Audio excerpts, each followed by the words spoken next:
And what is the moment we're in now? Are we, in your judgment, in a moment in which the world order is going to change? Yes, we're changing the world order, okay? In 1945, we started the New World Order. What I mean is, throughout history, there's a fight for control, because there's no world court that you go to and plead your case. And so there's a fight for power. So there's a war, and then the winners come out of that war, and the winners set the rules. And so 1945, the United States had 80% of the world's money. Gold was money at the time. It had half the world's GDP. It had a monopoly on military power. So the U.S. set the world order. That's why the United Nations is in New York. Washington, D.C. has the IMF and the World Bank. And its currency became the reserve currency. And its currency became the reserve currency because of that set of circumstances. Okay, things evolve, things change, okay, over history. So the three big things that are changing now that haven't occurred in our lifetime is the amount of debt and money creation, which affects the value of money, and you could see it affecting what's going on every day. Large debt means the printing of money. Right. The large debt puts central bankers in a choice. Do you pay it back with hard money, or do you pay it back with printed devalued money? And if you pay it back with hard money, it's hard. In other words, that's when you have debt crises.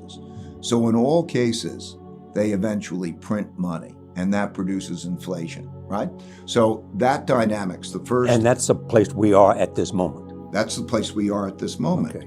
And we'll talk about that. We'll drill down on that in a minute. The second is when there's a great internal conflict, usually when there's a large wealth and values gap, and at the same time as you have a financial problem. Then you get populism of the left and populism of the right.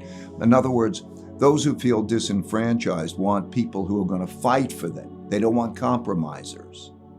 They don't want them to be in the middle, because middle means that they're not fighting for them. They want them to have guts. So that you have populists of the left and populists and their positions harden. And their positions harden, and there are no compromises. That's why we're potentially in a situation that you could see in one of these elections, maybe in 2024, that neither side would accept losing. Perhaps we see that. Maybe you don't follow the rulings of the Supreme Court. Anyway, that's a serious question today. So these things have not happened in our lifetime, but they happened many times in history.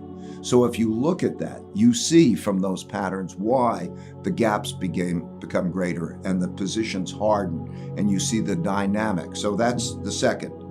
And the third is the rise of a great power to challenge the existing great power. In other words, I gave you the example of how the United States was so dominant in 1945.